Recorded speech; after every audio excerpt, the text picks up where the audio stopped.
Salut à tous, c'est William de Joe & Will et on se retrouve pour un tuto. Aujourd'hui, je vais vous montrer comment changer sa fourche sur sa Suron Lightbee, mais c'est aussi valable pour la Talaria, pour la LNX, voilà, n'importe quelle moto électrique légère. On va commencer par se munir de clés Allen afin d'enlever le guidon et la roue. Donc vous allez pouvoir dévisser les vis qui tiennent votre potence, ça ne sert à rien de les retirer complètement. Vous allez pouvoir retirer le capot qu'il y a au-dessus, celui-là vous pouvez l'enlever complètement.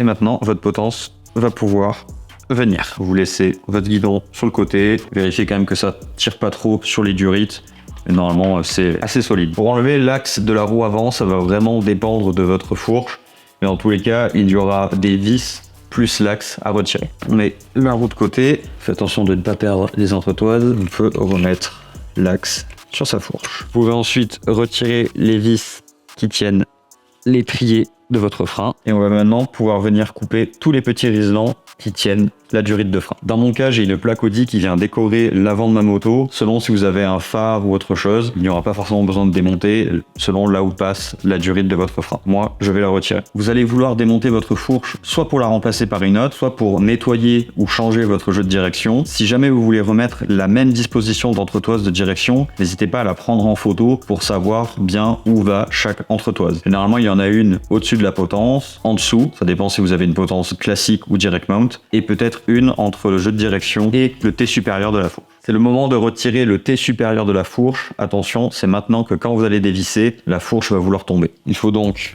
bien la tenir et desserrer toutes les vis des T.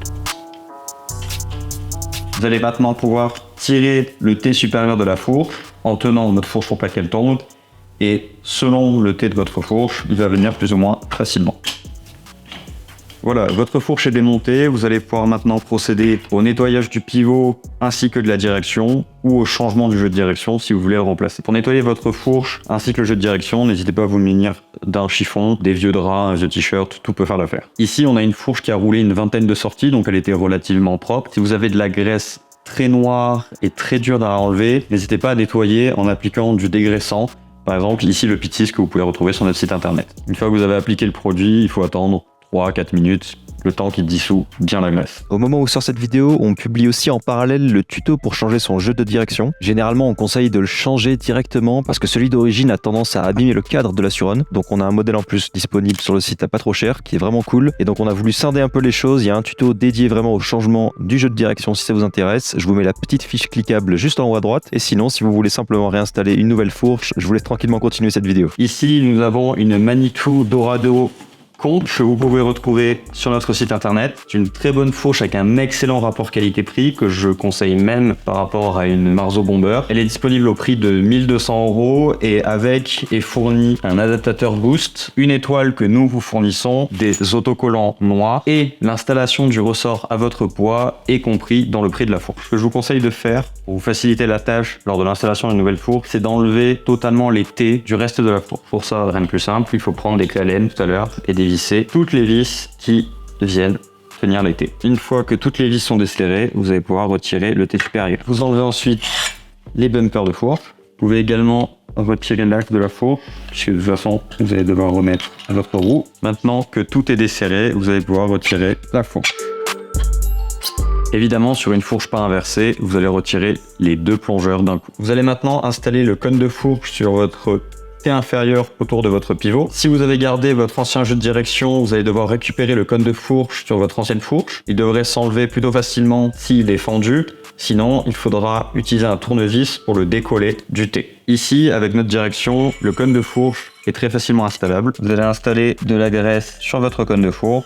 Vous allez pouvoir maintenant venir mettre votre pivot dans votre bouille de direction. L'idée maintenant est de savoir à quelle hauteur vous allez vouloir mettre votre poste de pilotage et donc couper le pivot. Si vous voulez vraiment une direction haute, vous n'aurez pas forcément besoin de le recouper, mais il faut faire attention à pas avoir trop de longueur non plus. Si par exemple, si votre potence est à ce niveau-là, ce sera bon et vous n'aurez plus qu'à mettre quelques entretoises. Moi, je vais réinstaller les anciennes entretoises pour voir où est-ce que je vais devoir couper le pivot de ma fourche. J'avais en dessous de monter une entretoise et je vais pouvoir mettre maintenant le T supérieur.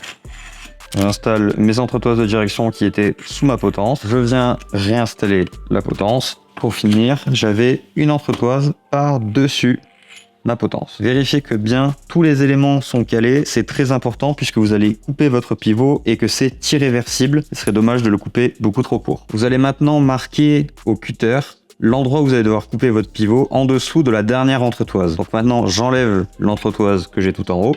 Je marque au cutter mon pivot tout autour.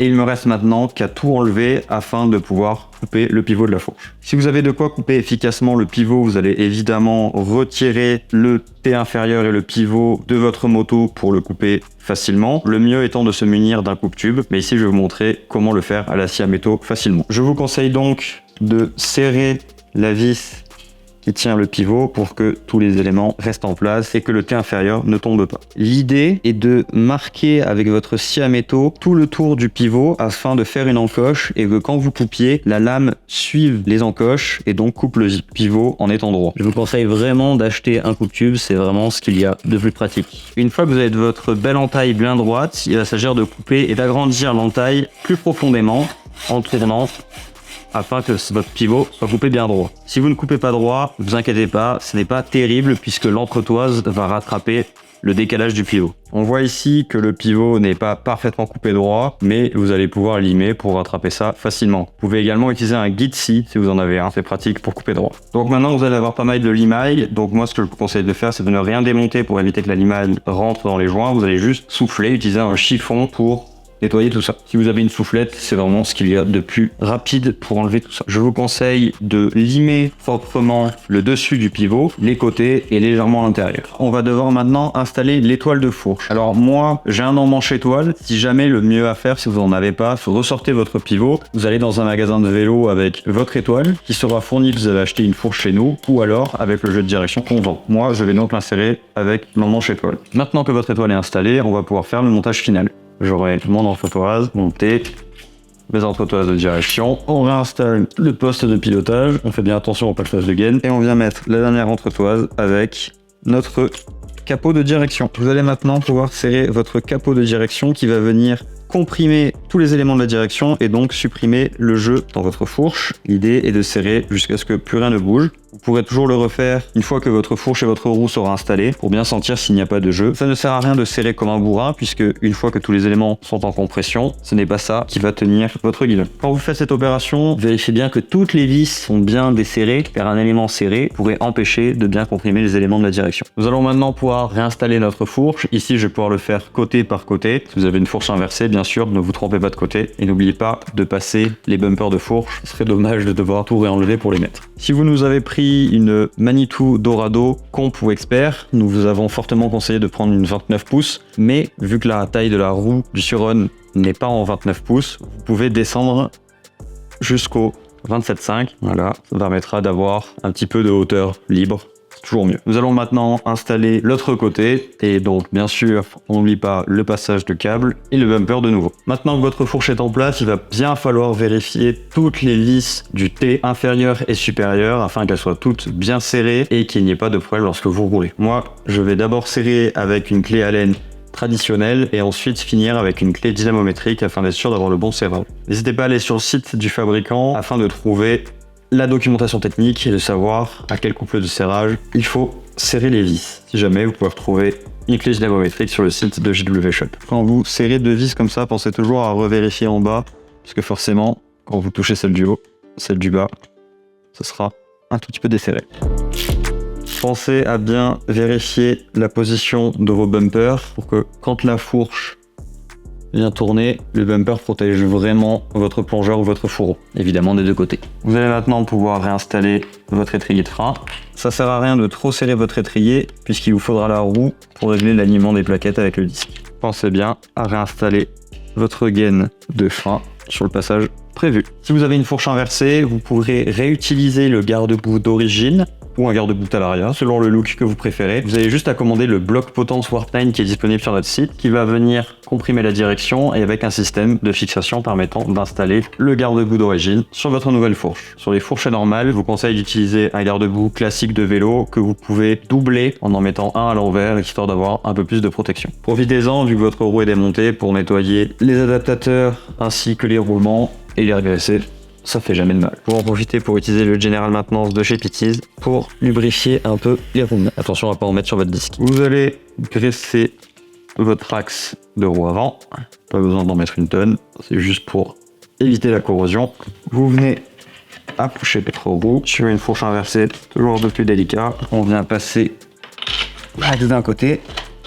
Et encore une fois, selon votre fourche, il va falloir serrer votre axe d'une manière différente. Vous allez maintenant pouvoir faire le centrage de votre étrier. Ça, vous le placez, vous serrez, vous faites tourner la roue et tant que ça frotte, c'est que votre étrier n'est pas bien centré. Si jamais vous n'y arrivez pas, n'hésitez pas à desserrer, vous freinez, vous serrez une première fois les vis pour refreiner, vous serrez plus fort, vous refreinez et cette fois-ci, vous serrez. Cette technique peut ne pas fonctionner si votre disque est légèrement voilé. Si c'est le cas, essayez de le dévoiler.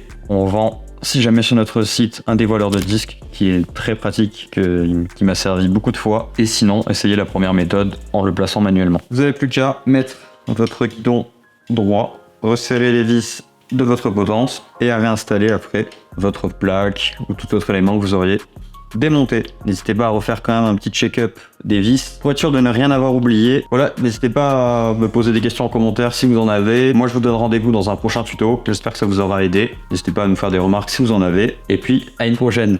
T'as quand même de la gueule cette fois. Oh, comment c'est beau. Les stickers ils vont trop bien avec le cadre. Ah ouais, c'est magnifique.